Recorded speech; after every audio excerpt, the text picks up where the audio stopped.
Buenos días, hermanos. Dios les bendiga.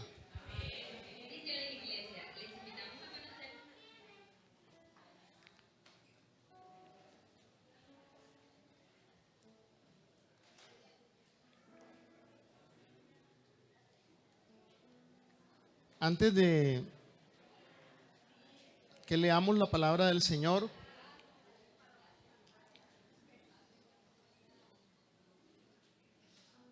quiero presentarme porque creo que tal vez algunos no me conocen. Mi nombre es Jorge Luis García, tengo 48 años y el Señor, por su gracia y su misericordia, permitió que mi mamá se convirtiera al Señor en el año 1975, 2 años antes de tenerme, en la iglesia Betel de las Asambleas de Dios, en el barrio Rebolo. Allí mi mamá me enseñó que solo hay un camino que uno puede seguir en la vida para alcanzar la vida eterna, y es ser un discípulo de Jesús. Y mi mamá, que es la mejor teóloga que yo conozco, porque siempre ponía en práctica lo que Dios decía, no daba opciones para que uno tomara otros caminos. Ella decía, hay que ir a la iglesia. Entonces yo iba a la iglesia el miércoles al culto de oración, el jueves al culto de las damas, el viernes al culto de los caballeros, el sábado al ayuno, el sábado en la noche al culto de jóvenes, el domingo en la mañana a la escuela dominical y el domingo en la noche al culto evangelístico. Porque había que ir a la iglesia. No era si uno quería, ni si a uno le gustaba. La teología decía que uno tenía que darle gracias a Dios todos los días. Entonces había que ir a la iglesia todos los días. En esa bendición de estar bajo la teología de mi mamá, el Señor me permitió la bendición de ser alumno del pastor Carlos Hernández. Él fue mi maestro de escuela dominical. Luego, unos añitos después, Dios me dio la bendición de empezar a servir en la iglesia. En esa época había en la iglesia lo que se llamaban los departamentos, no se llamaban ministerios, sino los departamentos. Y la iglesia tenía un grupo de personas que trabajaban en células de oración, y esa parte del servicio a Dios se llamaba el departamento de evangelismo. En el departamento de evangelismo, Dios me permitió empezar a servir contando las ofrendas que traían. Y yo hacía esa labor con el hermano mayor del pastor Carlos, el hermano Jaime. Como él era el encargado y yo era el ayudante, entonces yo le decía jefe. Y él me decía mi jefe. Entonces yo le decía, jefe, ¿qué vamos a hacer? Vamos a empezar con estas que ya nos trajeron. Y ahí trabajamos y empezamos a servir a Dios. Después, Dios me permitió ir a una célula de oración a ayudar a un hermano, el hermano Edilberto Borrero, en el barrio Los Trupillos. Era la célula de oración.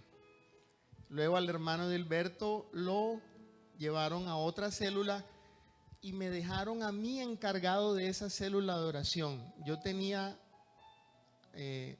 14 años y colocaron de asistente de esa célula a la pastora Liliana González. El pastor Carlos era el supervisor de las células, y hasta hoy entiendo por qué él iba a supervisar esa célula cada 15 días. Tenía un amor especial por esa célula. Siempre iba cada 15 días. Eso sí. Entonces, para mí es un privilegio hoy poder compartir la palabra del Señor con ustedes. Aunque no los conozco, no me siento un extraño porque somos de la familia del Señor. Y Dios me dio un privilegio muy grande. La primera vez que yo pude compartir la palabra del Señor al aire libre, la pastora Paulina siempre organizaba unas caminatas evangelísticas. Y de acá de la iglesia salíamos y por lo general íbamos evangelizando todas las calles y llegábamos hasta el parque aquí de la Magdalena. Y allí ella organizaba un culto evangelístico y alguien predicaba la palabra. Yo tenía como 10 años y en una de esas caminatas la pastora Paulina me dio el privilegio de predicar ahí al aire libre. No recuerdo de qué prediqué, pero recuerdo que fue un mensaje excelente porque nada más me demoré 2 minutos. Y hablando del tiempo, mi esposa siempre me dice, no te vayas a demorar. Así como las esposas dicen, ¿verdad? No te vayas a demorar porque las personas se cansan y ya cuando se cansan ya no entienden. Entonces no te demores. Gracias a Dios que hay un reloj que me va a ayudar. Le voy a invitar a que por favor abra su Biblia en el Evangelio según San Lucas, capítulo 10.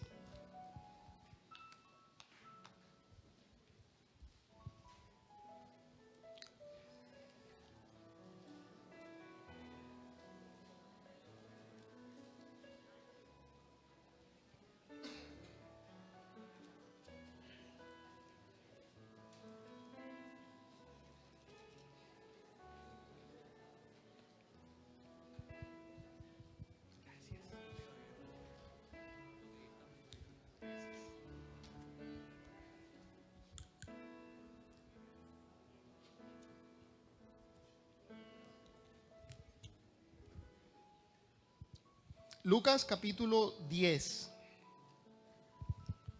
Vamos a leer desde el verso 25 hasta el 36.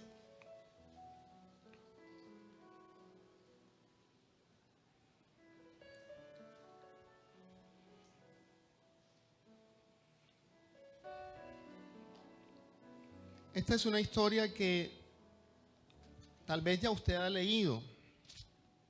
El título que tiene en lo que en nuestras Biblias o los subtítulos que en nuestras Biblias colocan dice El Buen Samaritano. ¿Cuántos han leído la historia del Buen Samaritano? La historia relata algo, ¿cierto? Que hay una persona que venía ¿desde qué ciudad? ¿Desde dónde venía viajando esa persona? Jerusalén. ¿Y qué le pasó a esa persona? Cayó en manos de ladrones. En un lenguaje más entendible para nosotros, ¿cómo, Josep? Lo atracaron. ¿Qué le pasó a esa persona? Sí, pero ¿qué le sucedió? Lo golpearon, ¿qué más? Lo dejaron medio muerto y le quitaron todo. Y en la historia, ¿quién está contando la historia? ¿Quién cuenta la historia? Jesús. Muy bien, usted tiene eso absolutamente claro, ya usted lo sabe, está en la Biblia, usted lo ha leído y lo va a volver a leer. ¿Quién está contando la historia? Jesús quiere dejar una enseñanza con esa historia. Y aquí le voy a decir la primera cosa que usted va a aprender. Estas historias a través de las cuales Jesús enseñaba algo es lo que nosotros conocemos como una parábola. ¿Cómo se llaman las historias? Una parábola. Y la parábola siempre tiene una enseñanza. No son historias porque Jesús no tenía más nada que hacer. Y bueno, ahora vamos a contar una historia aquí porque estamos reunidos, entonces contemos una historia. No, tenía una enseñanza y esa enseñanza siempre se basaba en algo que las personas conocían. Por ejemplo, la parábola del sembrador se basa ¿en qué? En sembrar. Era algo que ellos hacían, no era algo extraño, era algo que ellos conocían cómo se hacía. Tal vez la mayoría de ellos eran expertos en sembrar. Así que cuando Jesús les habla de sembrar, es algo que ellos conocen. ¿Qué quiere hacer Jesús? enseñar una verdad espiritual con base a algo que las personas conocen de su vida normal, común y corriente. Cuando a nosotros nos hablan de que a una persona la atracaron, tal vez usted enseguida se asusta, porque es posible que a usted le haya pasado algo parecido o conoce a un familiar o un amigo que le haya pasado eso, ¿cierto? Entonces Jesús está narrando esta historia, una parábola, y él dice que una persona fue atracada. Le quitan todo, lo dejan medio muerto. Y Jesús menciona 3 personas. ¿Usted recuerda cuáles son las 3 personas que pasan al lado del que fue herido y atracado? ¿Un qué? Un levita. ¿Quién más? Un sacerdote. ¿Y quién más? Y un samaritano. Muy bien, usted lo conoce, lo ha leído. Ahora lo vamos a leer de las Sagradas Escrituras. Lucas capítulo 10, versículo 25 hasta el 37. La palabra del Señor dice: y he aquí, un intérprete de la ley se levantó y dijo para probarle: Maestro, ¿haciendo qué cosa heredaré la vida eterna? Él le dijo: ¿qué está escrito en la ley? ¿Cómo lees? Aquel respondiendo dijo: amarás al Señor tu Dios con todo tu corazón y con toda tu alma y con todas tus fuerzas y con toda tu mente, y a tu prójimo como a ti mismo. Y le dijo: bien has respondido, haz esto y vivirás. Pero él, queriendo justificarse a sí mismo, dijo a Jesús: ¿y quién es mi prójimo? Respondiendo Jesús dijo: un hombre descendía de Jerusalén a Jericó y cayó en manos de ladrones, los cuales le despojaron e hiriéndole se fueron, dejándole medio muerto. Aconteció que descendió un sacerdote por aquel camino y viéndole pasó de largo. Asimismo un levita, llegando cerca de aquel lugar y viéndole, pasó de largo. Pero un samaritano que iba de camino vino cerca de él y viéndole fue movido a misericordia. Y acercándose vendó sus heridas, echándoles aceite y vino, y poniéndole en su cabalgadura, lo llevó al mesón y cuidó de él. Otro día al partir sacó 2 denarios y los dio al mesonero y le dijo: cuídamele, y todo lo que gaste de más, yo te lo pagaré cuando regrese.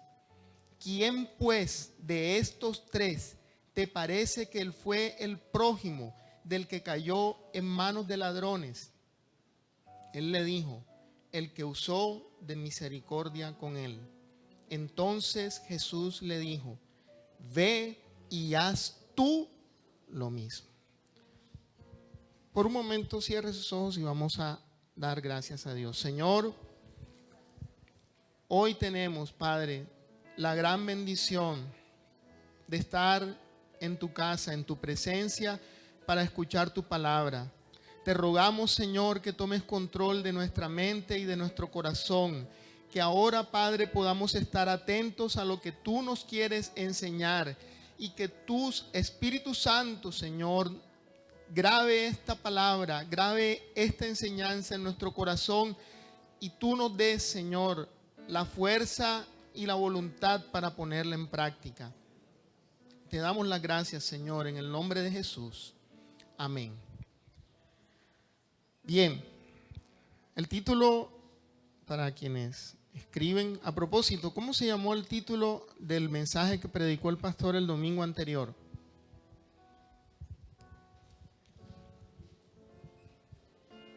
Yo le voy a ayudar. El pastor nos está enseñando desde hace algo así como un mes o mes y medio acerca del discipulado, ¿cierto? Estamos hablando del discipulado. ¿Cuál fue el título del mensaje hace 8 días? Muy bien, el llamado al discipulado. O sea, Dios nos llama a nosotros a ser discípulos. A ser discípulos. Entonces, ¿qué somos usted y yo? Diga a la persona que tiene al lado, tú eres un discípulo. Porque a veces se nos olvidan algunas cosas. Dígale otra vez, tú eres un discípulo.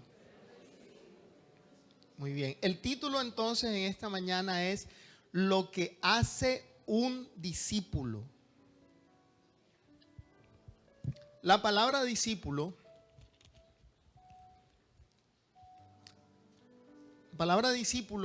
originalmente su sentido es el de una persona que es alumno de alguien.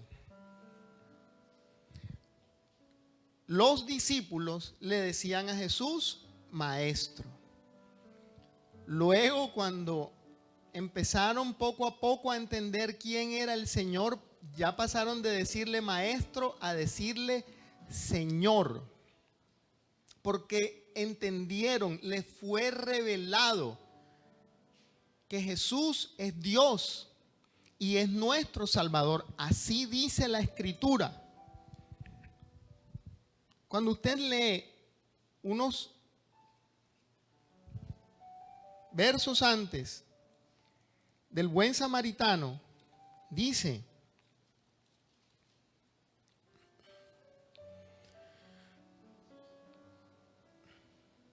en aquella misma hora Jesús se regocijó en el Espíritu y dijo: yo te alabo, Padre, Señor del cielo y de la tierra. Jesús está orando.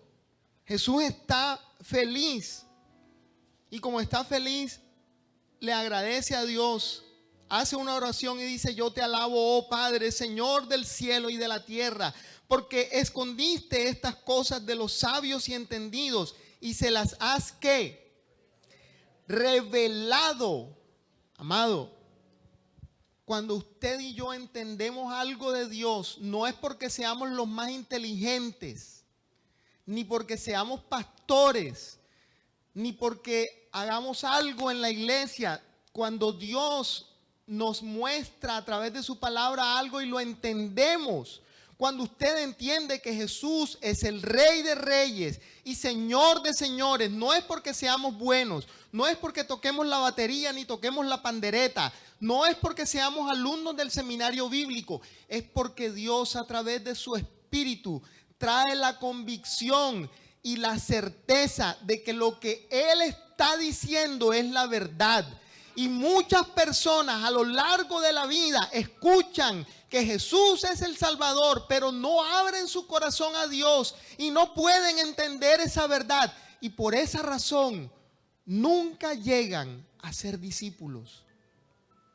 Esto es tan importante que cuando Jesús se da cuenta de que los discípulos están empezando a entender quiénes son ellos y quién es Él, Jesús se regocija. Es una de las pocas veces en la Escritura donde dice que Jesús se regocija. Y usted lo va a ver conmigo porque ahí Jesús mismo, además de que está orando, Él dice la razón por la cual Él está tan feliz y contento. Mire lo que dice. Jesús está orando: yo te alabo, oh Padre, Señor del cielo y de la tierra, porque escondiste estas cosas de los sabios y entendidos y las has revelado a los niños. Sí, Padre, porque así te agradó. Todas las cosas me fueron entregadas por mi Padre, y nadie conoce quién es el Hijo sino el Padre, ni quién es el Padre sino el Hijo. Y mire lo que dice Jesús nuevamente: y aquel a quien el Hijo lo quiera, ¿qué? Revelar. Y volviéndose a los discípulos, otra vez la palabra, discípulos, les dijo aparte. ¿Cómo les dijo que eran ellos? Dichosos. Una persona bienaventurada no es una persona feliz, es una persona supremamente feliz. Es una persona dichosa, es una persona que tiene toda la felicidad del mundo. Cuando yo pienso en los bienaventurados, recuerdo a la pastora Liliana, porque ella refleja la felicidad y el gozo del Señor. Ustedes tienen un privilegio de tener pastores que reflejen el gozo de Dios. Nosotros en la iglesia, el pastor Carlos ha hablado aquí en algunas ocasiones del pastor Alfonso Escobar, pastor de la iglesia Cuadrangular en Soledad. El pastor Alfonso era una persona que reflejaba el gozo de Dios. Y él en sus mensajes decía cosas como esta: usted tiene que decir la palabra, dígalo. Y cuando usted va a pasar al altar, está ahí, así, como si no fuera a pasar nada. No, hable, tiene que hablar. Hay algunos que quieren recibir la bendición y son como la morrocoya. La morrocoya toma agua cuando llueve, abre la boca y ya, pero el resto no busca. Tiene que buscar. Ay, usted va a pasar adelante para que no pase nada. Abra la boca y hable. Tan es como la morrocoya ahí esperando que las cosas le lleguen. Hable, hable. Dígale algo a Dios. Va a pasar adelante y no va a decir nada, esperando que el pastor le ponga la mano. El gozo de Dios se refleja. ¿Y sabe por qué aquí se refleja? Mira lo que le dice Jesús: bienaventurados.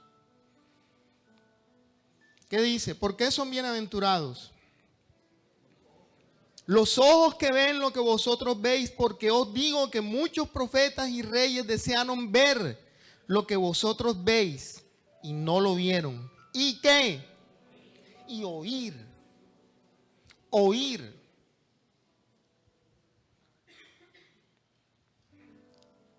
Amado hermano, oír la palabra y comprenderla es el resultado. Escuche bien lo que le voy a decir. Oír la palabra y entenderla hace la diferencia entre la vida eterna y la condenación eterna. Porque justamente después de que Jesús tiene esta oración de gozo y alegría, es cuando Lucas coloca en el Evangelio esta historia que empieza con una pregunta. Yo quiero que coloquen las dos preguntas con las cuales empieza la historia. ¿Qué le preguntan a Jesús? Mírelo en la Biblia, por favor, mírelo. Yo no le estoy preguntando para acorcharlo, le estoy preguntando para que usted lea en la Biblia.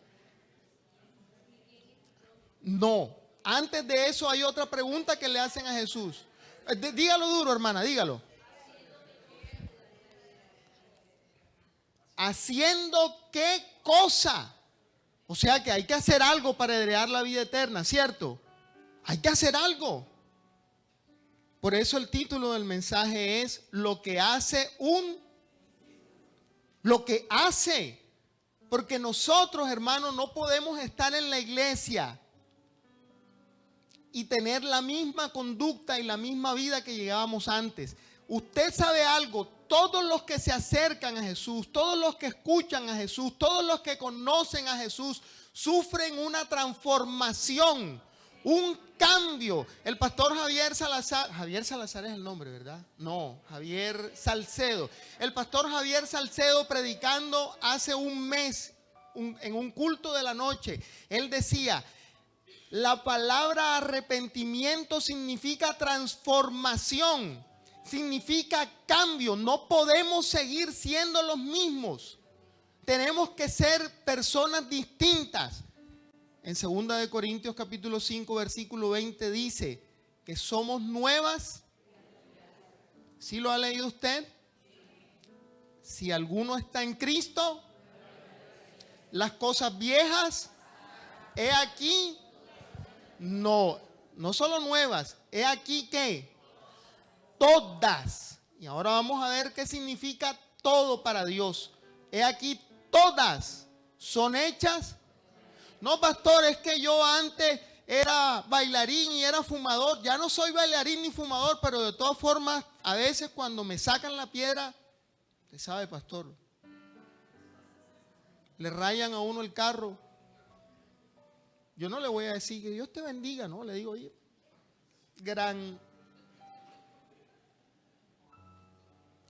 pastor, era que el compañero de trabajo nos pusieron a hacer un informe a los dos y él no hizo nada y todo me tocó hacerlo a mí, y después fue donde el jefe y me dijo que lo había hecho él y le subieron el sueldo Y a mí, que fue el que hice el trabajo, no me hicieron nada. No me dieron nada. Esas cosas pasan, ¿cierto que pasan? Usted ha visto gente que se copia en los exámenes y saca 5 y usted que estudió saca 2 y... Yo no sé si a usted le pasó, pero a mí me pasaba.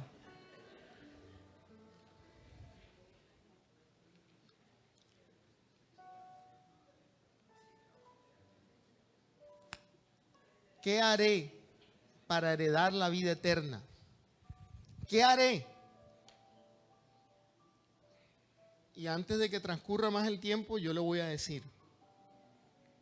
El título de la reflexión es lo que hace un discípulo. Y en esta enseñanza, lo que el Señor Jesús está tratando de mostrar es cuál es el objetivo de un discípulo. El objetivo suyo no es venir a la iglesia, ni ser parte del ministerio de danza o ser parte del grupo de caballeros, o que lo integren al ministerio de parejas y usted vaya a los retiros. Y todas esas cosas están bien, pero el objetivo de un discípulo, la razón por la que Dios lo ha llamado a usted, es para darle el regalo de la vida eterna.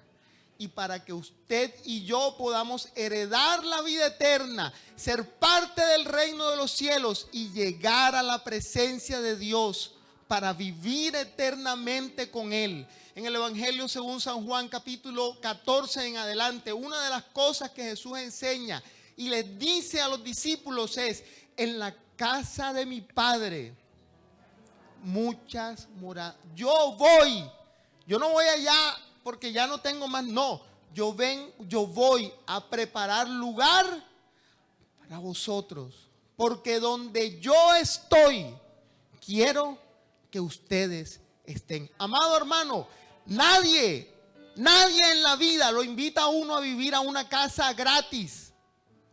Todo lo que uno consigue en la vida tiene un costo, tiene un precio. Usted no me va a llevar a mí a vivir a su casa y me va a poner allá a comer pargo rojo y salmón y bocachico y carne asada. Usted vive en su casa con su esposa, con su esposo y con sus hijos. Jesús dio su vida para llevarnos a vivir a su casa.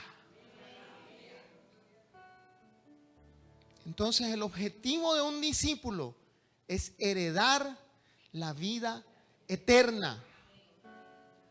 Nunca podemos perder eso de vista, mi hermano, porque hay gente en la iglesia que empiezan amando a Dios y luego terminan amando las cosas de Dios y se olvidan del Dios que da las cosas. Nosotros no amamos a Dios porque Dios nos dé una camioneta. Y Dios se la puede dar. Nosotros no amamos a Dios porque Dios nos cambió la bicicleta por una moto eléctrica. Dios le puede dar la moto eléctrica. Y Dios le puede dar una casa nueva de 2 pisos. Y Dios le puede dar a usted una camioneta o un helicóptero o un yate. Pero permítame recordarle, amado hermano, que los yates se acaban. Las bicicletas se dañan. La ropa se usa y dentro de 5 años ya no tenemos esta ropa. Tendremos otra. Porque lo material pasa, se acaba. Lo más importante de la vida, y es a lo que Dios nos ha llamado para ser discípulos, es a heredar la vida eterna. Amén. Alégrese de que usted tiene la vida eterna. Y alégrese de que usted tiene un Dios que le ayuda. Porque el tema es que a veces nosotros nos equivocamos. Fallamos. Nos desviamos del camino. Pero tenemos un Dios que es amoroso y siempre nos trae de nuevo. No nos desampara. Es en este evangelio donde Jesús pone el énfasis en los necesitados, en los que no tienen palanca, en los que no tienen plata para que los consideren importantes. Es en este evangelio donde Jesús pone el énfasis en las mujeres, las que no podían ser discípulos porque no las dejaban pasar de la puerta del templo. Es en este evangelio donde Jesús muestra lo que usted ya conoce. Y usted lo sabe porque lo ha escuchado. Donde Jesús muestra que el amor de Dios se refleja en la compasión. Es en este evangelio donde se muestra lo que hace un discípulo. Y le voy a decir las dos cosas de una vez. Como dijo el dramaturgo mexicano Roberto Gómez Bolaños, las dos cosas que hace un discípulo. Y usted ya las sabe. El tema es que muchas veces no las practicamos. Un discípulo, para heredar la vida eterna, ama a Dios y ama al prójimo. ¿Eso es difícil de entender? ¿El hombre que le estaba preguntando a Jesús sabía eso? Sí, sí lo sabía. ¿Lo estaba practicando?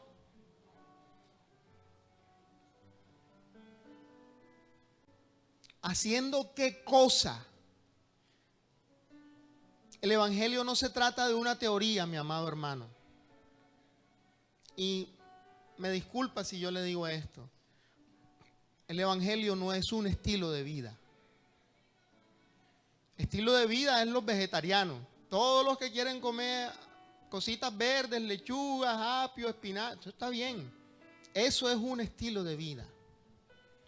Los que se dedican al yoga y a la meditación y eso es un estilo de vida. El evangelio es la vida misma. Porque el dador de la vida, que es Dios, mandó a su único hijo con el único objetivo de rescatarnos a nosotros, perdonar nuestros pecados, hacernos sus hijos, hacernos sus discípulos y darnos el regalo de la vida eterna. Amado hermano, no sé si usted tal vez lo ha olvidado, pero lo más grande de la vida es conocer a Jesús. Lo más importante de nuestras vidas es conocer a Dios.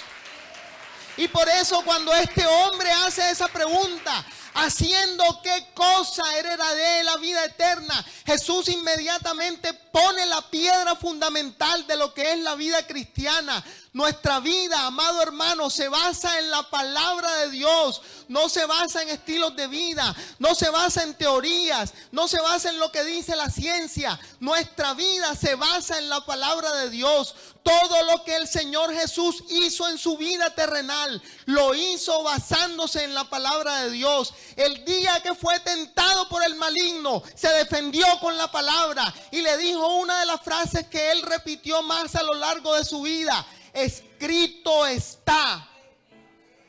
Escrito está.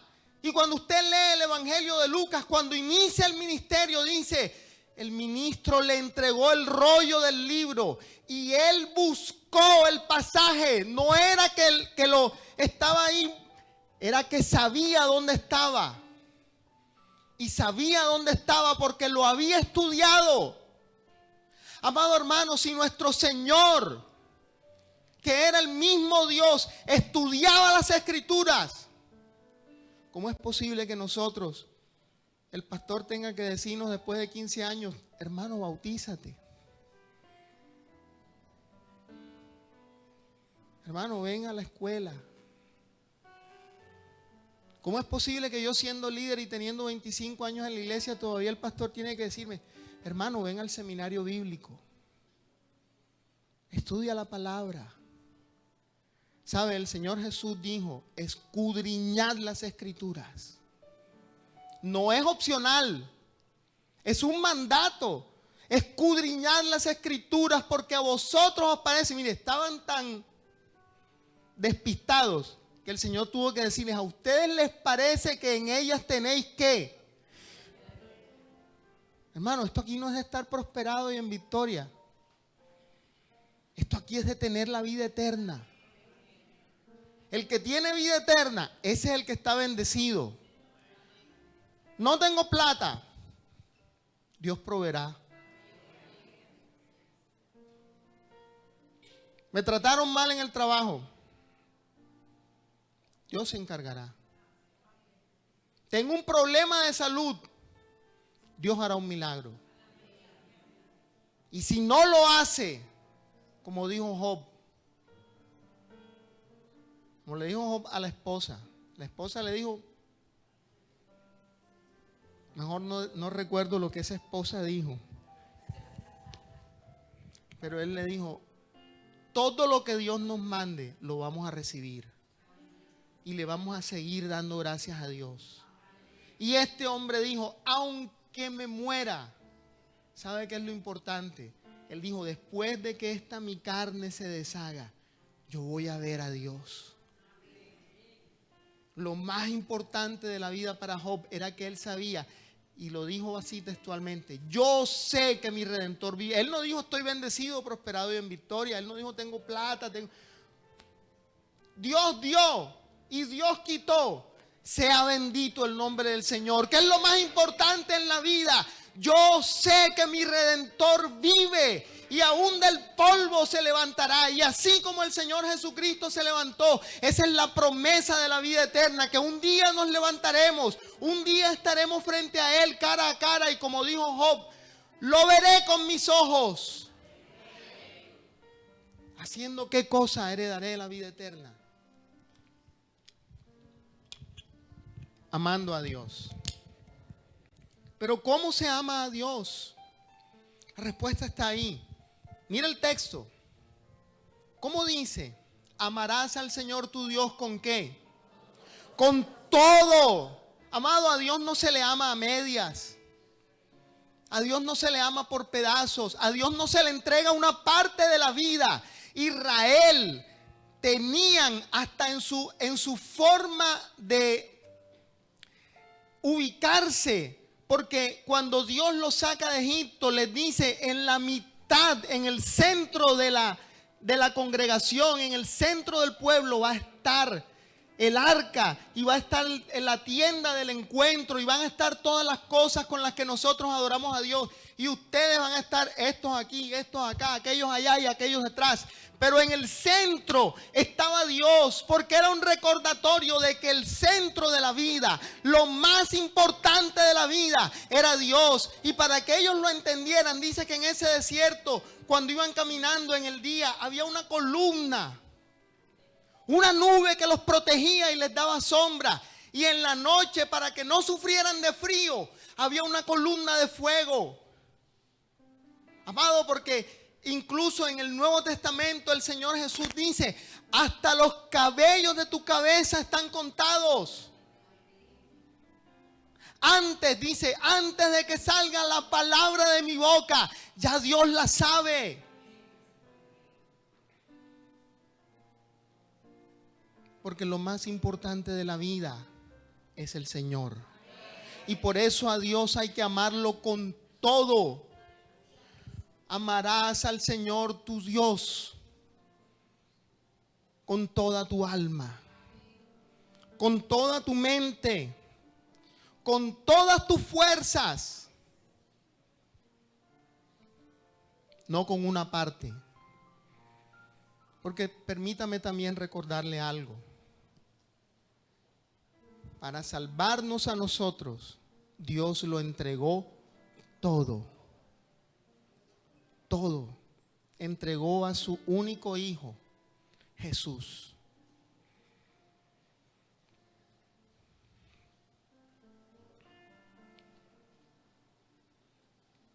Y también sería bueno que recordáramos en esta mañana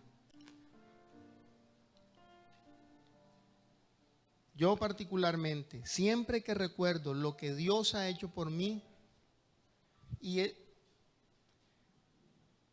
amado, mire, yo decidí entregar mi vida al Señor a la edad de 6 años. Había una campaña evangelística, habían traído a un adorador que se llama Estanislao Marino.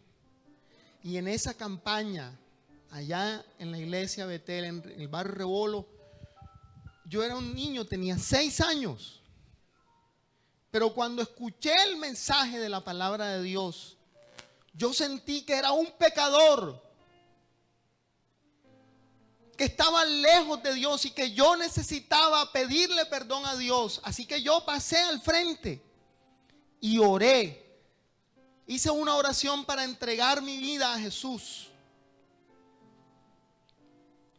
En ese momento yo no sabía que Dios, además de haberme dado la vida, porque el dador de la vida es Dios, además de haberme puesto una madre que me enseñó el camino del evangelio y me enseñó su palabra, Dios también tenía para mí el regalo de la vida eterna. El hecho de que usted y yo estemos aquí sentados escuchando la palabra es motivo suficiente, mi amado hermano, para que nosotros vivamos una vida de gratitud, una vida de regocijo, una vida de darle gracias a Dios, una vida de reconocer que todo lo que tenemos, amado, todo lo que yo tengo, se lo debo a Dios. Dios me ha dado la oportunidad de estudiar. Dios me abrió las puertas de tener un trabajo. Dios me dio la oportunidad, me regaló una esposa, unos hijos. Dios me ha dado mucho más de lo que yo podía imaginarme. ¿Cómo nosotros no vamos a amar a Dios? ¿Y cómo nosotros no vamos a tener una conducta que refleje el amor de Dios?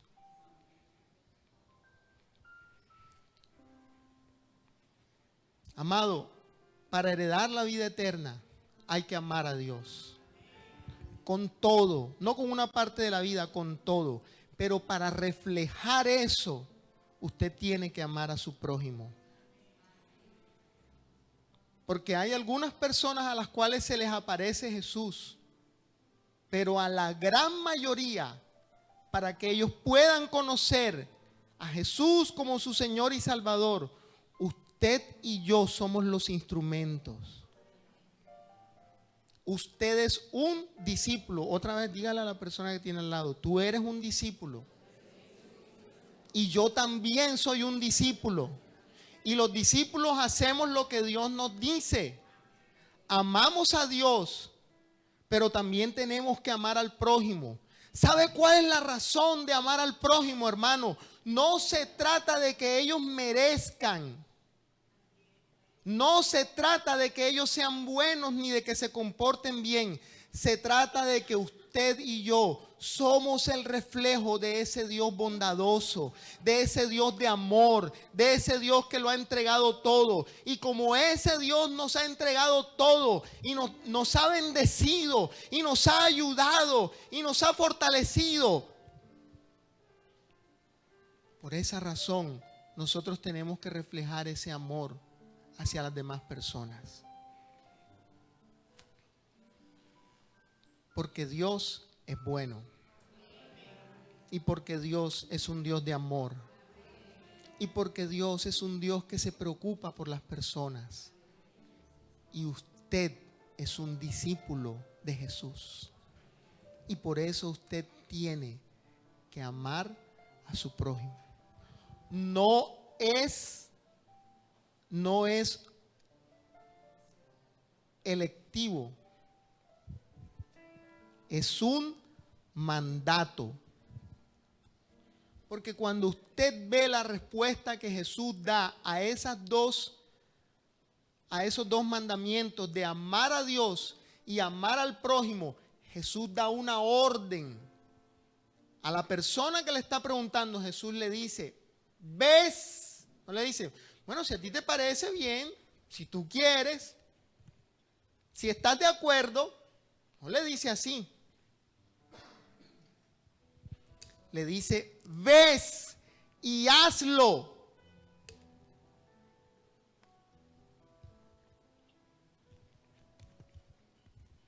Como el hombre es un hombre que conoce perfectamente las Sagradas Escrituras, entonces le hace una segunda pregunta a Jesús.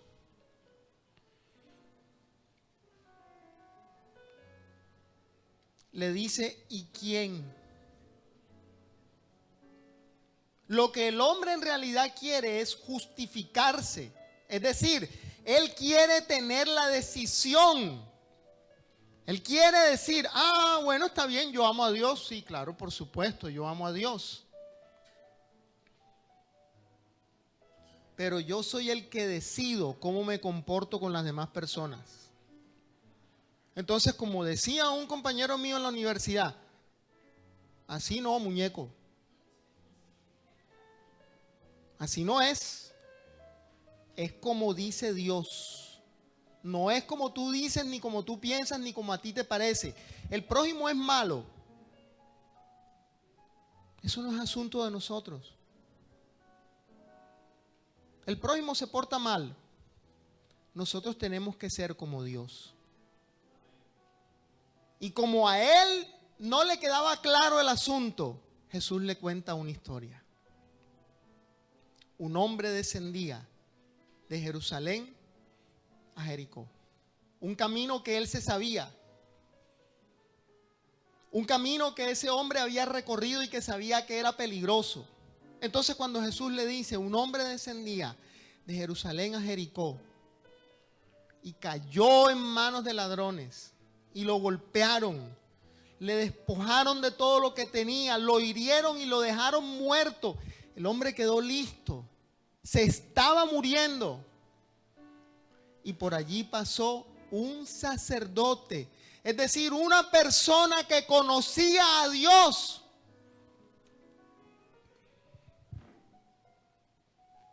¿Sabe lo que Jesús le está diciendo a este hombre que le hace la pregunta? Hay gente que conoce a Dios, pero no refleja el amor de Dios. Terrible. Terrible. ¿Cómo es posible que el que conoce a Dios no refleja el amor de Dios?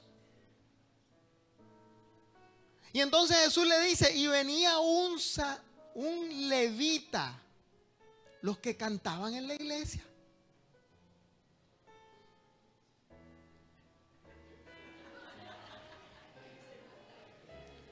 Gracias a Dios que eso pasa en otras iglesias. Aquí los que cantan aman al Señor y aman al prójimo. Los que cantaban no reflejaban el amor de Dios. Terrible. Y entonces un samaritano, hermano, los judíos y los samaritanos se odiaban. Cuando usted lee la historia en el Evangelio según San Juan de Jesús y la mujer, ¿qué? ¿Qué le dice la mujer cuando Jesús le habla? Le dice, ¿tú por qué me hablas? Si judíos y samaritanos, ¿no qué? No se tratan. Ni siquiera se dirigen la palabra. Cuando un judío tenía que caminar desde Jerusalén hacia el norte del país, para no pasar por Samaria, se daban la vuelta, para no pisar la tierra donde vivían los samaritanos. Era un odio terrible. ¿Usted qué cree que siente hoy, en este momento, una persona que vive en Gaza con respecto a un judío? ¿Qué cree usted que sienten esas personas? ¿Odio? ¿No sienten amor? No. De hecho, la guerra que acabó de terminar hace poco entre Israel y Gaza empieza porque los palestinos invaden Israel. Asesinan a más de 1,400 personas, entre ellos niños, bebés. Para que una persona asesine a un bebé tiene que haber un odio ciego absolutamente. Amado, y la realidad de la humanidad hoy en día es esa. La gente tiene su corazón lleno de odio. Y eso lo enseñan las teorías actuales, las filosofías actuales enseñan eso. Que uno tiene que ser competitivo, que uno tiene que ganarle al otro, que uno tiene que ser más que el otro. Y la gente se ha acostumbrado a eso, a que pasan por encima de los demás y nada les importa. Porque ya nadie enseña que hay que amar al prójimo. Y Jesús, para mostrar que esto es un mandamiento que ha dado Dios y que hay que practicarlo, toma todo el pensamiento que tiene este hombre intérprete de la ley y se lo tira al piso. Porque ese intérprete de la ley seguramente que lo que él pensaba era que los buenos eran los sacerdotes o los levitas, porque eran judíos. De hecho, no podía haber un samaritano bueno. Para ellos los samaritanos eran malos. No había samaritanos buenos. Pero Jesús le dice, los que conocen a Dios no reflejan el amor de Dios. Pero un samaritano, hermano, y es tan impactante lo que Jesús está enseñando, que esa frase solo se repite 2 veces en el Evangelio. Una es en esta ocasión y la siguiente se repite en otra parábola que usted también conoce, la parábola del hijo. Cuando el padre ve al muchacho que regresa, dice, ¿fue movido a qué? Amado, cuando usted tiene el amor de Dios en su corazón, Dios lo va a mover a usted. No es usted, ni soy yo. Es Dios que nos mueve a tener misericordia de los que están perdidos, de los que están caídos. Nosotros no podemos tener en nuestra mente ni en nuestro corazón ese pensamiento individualista, egoísta de la sociedad actual, que al árbol caído hay que hacerlo leña, o que el que está en una situación mala es porque se la merece, que él es flojo, es que no estudia, es que no trabaja. Si Dios le dio a usted la oportunidad de estudiar y de trabajar, y usted tiene un buen empleo y alguien en su familia no lo tiene, llévele un mercado y dígale, Jorgito, te traigo una bendición de Dios. Quiero orar por ti. Quiero pedirle a Dios que Dios te dé una oportunidad de trabajar, que Dios te dé una oportunidad de estudiar. No le digas, que Jorgito, tú eres flojo, trabaja.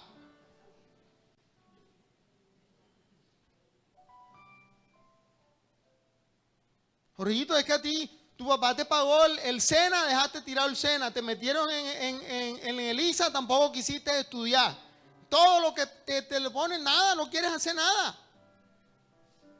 Yo no te voy a dar nada, no te lo mereces. No es porque se lo merezca, es porque usted tiene que reflejar el amor de Dios. Y si usted es discípulo, usted tiene que enseñarle. Dígale, Jorgito, trabaja. Estudia, mijo, prepárate. Porque sabe una cosa, amar al prójimo cuesta. Eso no es gratis. El hombre que ayudó al prójimo, dice, limpió sus heridas con vino, productos costosos. Se gastó de sus recursos para ayudar a un hombre que lo odiaba, a un judío. Gastó de sus recursos, pero no solamente gastó de sus recursos, invirtió su tiempo, porque él iba de viaje y suspendió su viaje para cuidar a este hombre. Y no solamente lo cuida, paga, saca de su dinero y paga para que otro lo cuide. Lo lleva hasta el lugar, lo cuida primero él y después hace que otro lo cuide y paga. Y le dice, mira lo que le dice, amado. Le dice, y todo, amado, porque el Evangelio, en el Evangelio es todo lo que gaste, yo te lo pagaré cuando vuelva. Porque uno tiene que amar a Dios con todo. Y tiene que amar al prójimo con todo.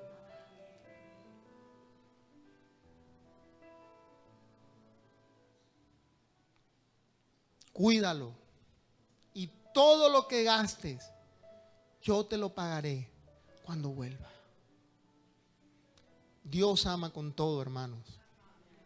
Y por eso nosotros tenemos que amar también con todo. No a medias. Con todo. Hay 3 textos.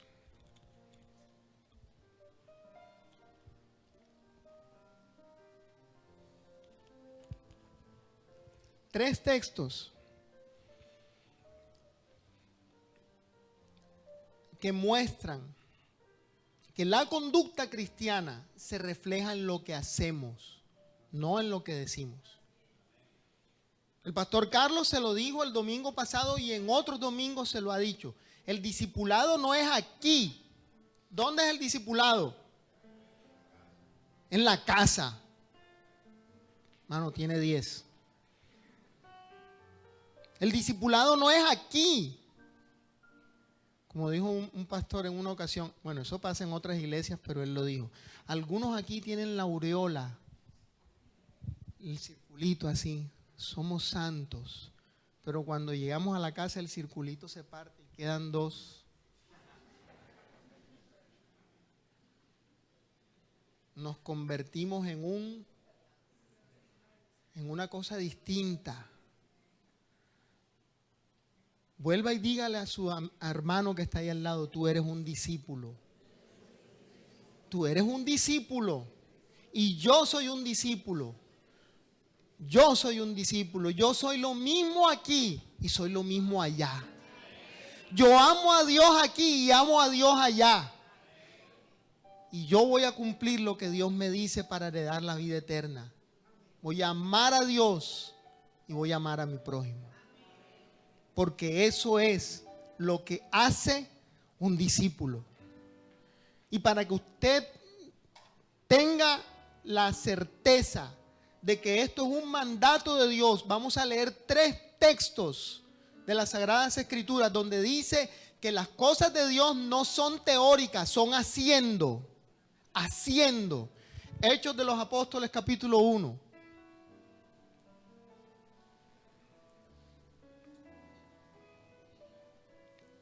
¿Me ayudan a ubicarlo? En el primer tratado, está escribiendo Lucas. Lucas es el escritor del Evangelio y Hechos de los Apóstoles. Es un solo libro dividido en 2 tomos. Recuerde eso. Lucas y Hechos son un mismo libro dividido en 2 tomos. Ambos son dedicados a Teófilo. Y mire lo que empieza diciendo, hermano. Dios dice las cosas enseguida. No da tanta vuelta. Dios nos dice las cosas enseguida. Mire, en el primer tratado, oh Teófilo, hablé acerca de ¿qué? Todas. Cuando Lucas está escribiendo esto, que dice todas las cosas, no es que escribieron todo lo que hizo Jesús, escribieron todo lo que era relevante, importante, que dejaba una enseñanza práctica de lo que nosotros tenemos que hacer. Alguien dijo, en la Biblia nada sobra y nada falta. O se lo digo más taxativamente, como dicen los abogados. En el Sermón del Monte Jesús dijo, porque he aquí os digo que ni una iota, era la letra original, ni una iota ni una tilde pasarán de la ley hasta que todo se cumpla. Y eso no lo toma Jesús de su propio pensamiento, lo hace recordando lo que ya había dicho el profeta Isaías: el cielo y la tierra pasarán, pero mis palabras no pasarán. Amado hermano, desde el inicio de la historia, cuando a Jesús le hacen la primera pregunta: ¿qué debo hacer para heredar la vida eterna?, Jesús inmediatamente le da la respuesta: tienes que leer las escrituras, tienes que estudiar las escrituras. Y aquí nuevamente dice: hablé acerca de todas las cosas que Jesús comenzó, porque no ha terminado, hermano. La obra de Jesús no ha terminado. El amor de Dios no ha terminado. El amor de Dios se sigue reflejando en nosotros.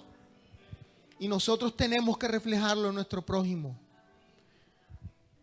Todas las cosas que Jesús comenzó, ¿a qué?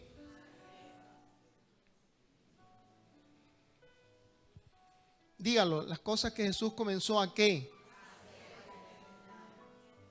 Amado, el evangelio no es una teoría. Tenemos que hacer. Tenemos que vivir. Todas las cosas que Jesús comenzó a hacer y a enseñar. Mateo capítulo 28. Usted se lo sabe, porque somos una iglesia misionera, amén. Usted lo sabe.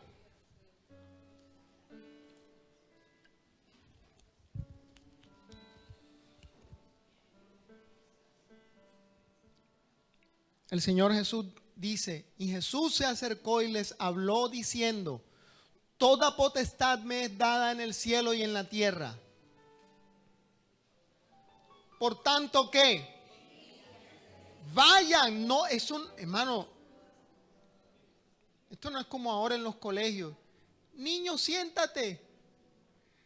Nene, guarda el celular. La teóloga Luisa López, cuando uno llegaba al colegio, ya tenía la sopa servida. Y apenas uno terminaba el almuerzo, enseguida saca la libreta. ¿Cuántas tareas te pusieron? No, que no. ¿Cómo que no sabes? ¿Cuántas tareas te pusieron? No, mami, pero es que esa tarea es para la... No, señor. Enseguida. Enseguida. Y ahí estaba la chancleta puesta. Hasta que no terminen las tareas, no puedes hacer más nada. Porque usted es un estudiante. Vuelva a decirle a su hermano: amado, tú eres un discípulo. ¿Cómo es posible que los alumnos van al colegio sin libreta y sin lápiz? Cuando usted venga a aprender la palabra, traiga libreta.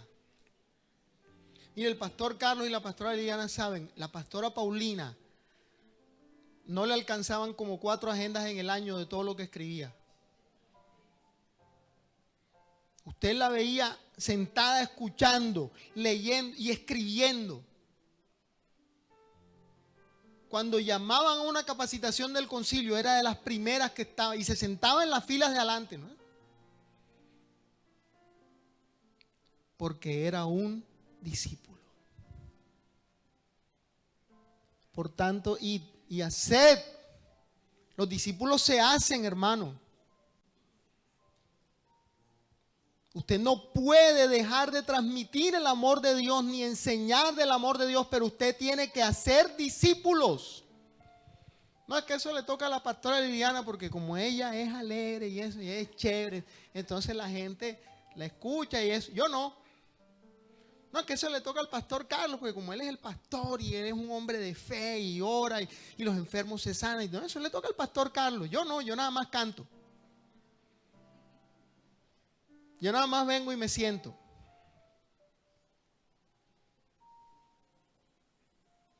Usted es un discípulo y usted tiene que hacer discípulos. Ir por todo el mundo y hacer discípulos a todas las naciones. Y vamos a ver qué dice Hechos, capítulo 10, verso 38, si no lo recuerdo mal.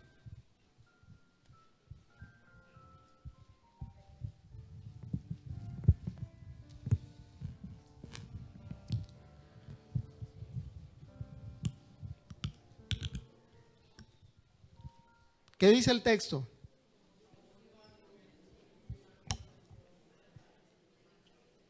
Cómo Dios ungió con el Espíritu Santo y con poder a Jesús de Nazaret. Y cómo éste anduvo, ¿qué? Haciendo bienes y sanando a todos los oprimidos por el diablo. Porque Dios, hermano, no es porque nosotros seamos buenos. Es porque Dios está con nosotros. Es porque Dios está dentro de nosotros. Es porque Él es amor que nosotros tenemos que reflejar su amor. Así lo dicen las Escrituras.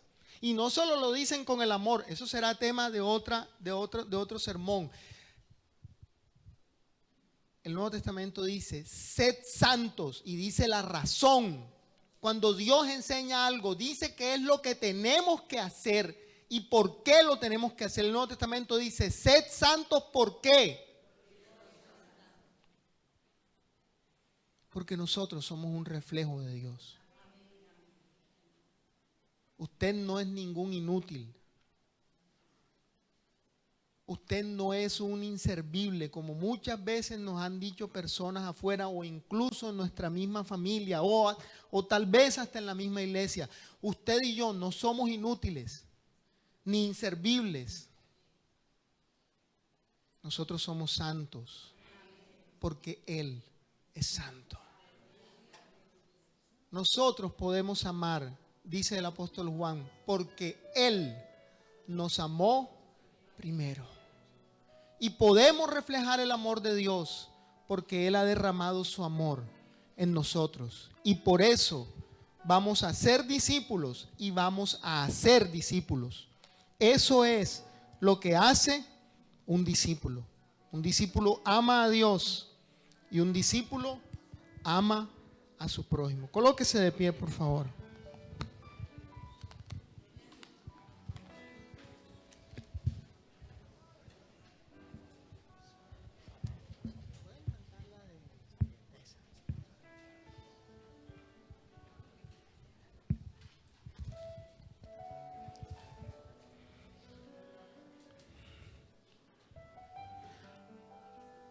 Yo creo que usted tiene razones para darle gracias a Dios, ¿verdad? Así que yo le voy a invitar a que usted levante sus manos.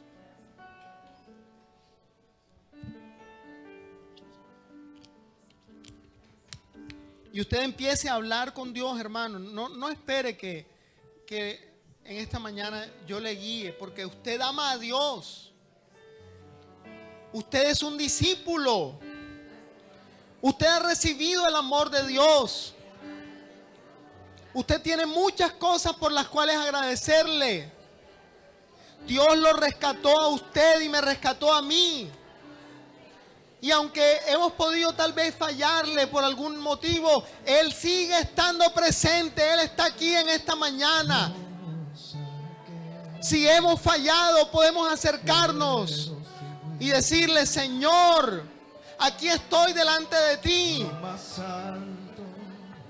A veces es difícil amar al prójimo, Señor.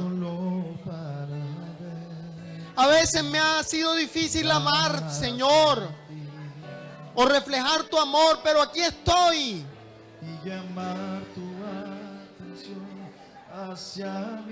Jesús le ha traído para derramar su amor. Abra su corazón y reciba el amor de Dios esta mañana. Necesito de ti, oh Padre. Dígale: Señor, lléname de tu amor. Soy pequeño y nada más.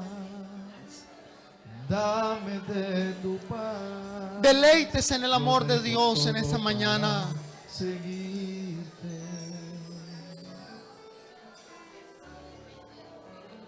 Entra en mi casa, entra en mi vida, estremece mi estructura, sana todas las heridas. Dame de tu santidad. Quiero amarte, Señor. Quiero amarte solo a ti. En ti encontré mi gran amor. Haz un milagro en mí. Adora a Dios. Adore a Dios.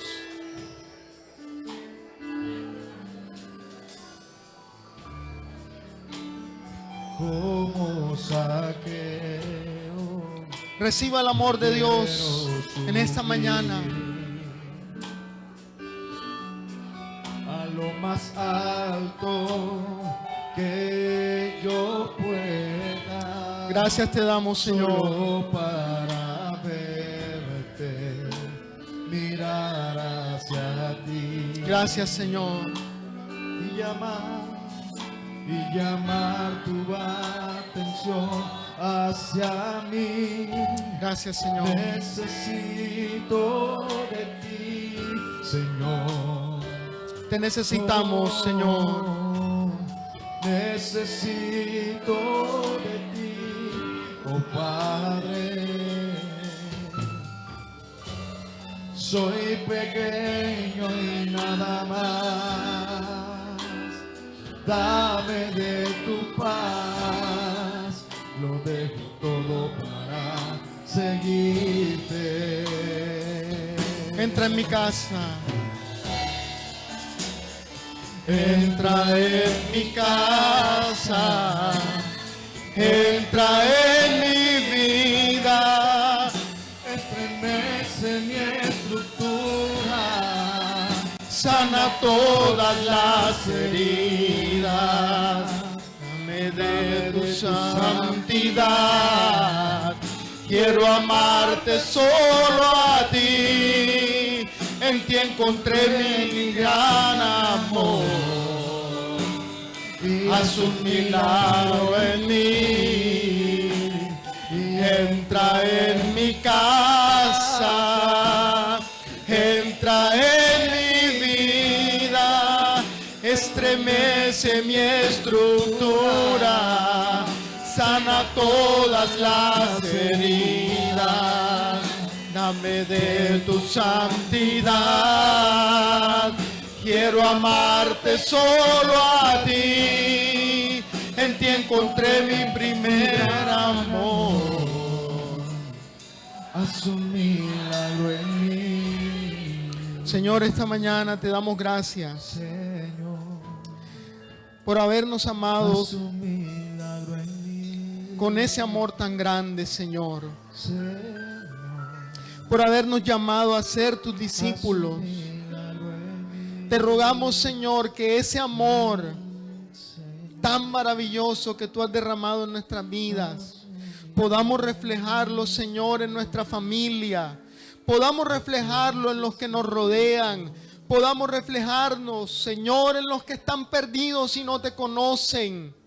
Que tú, Padre, puedas usarnos como instrumentos tuyos para transformar el mundo. Señor, que se haga una realidad en nosotros lo que tú dijiste. Ustedes son la sal de la tierra. Ustedes son la luz del mundo.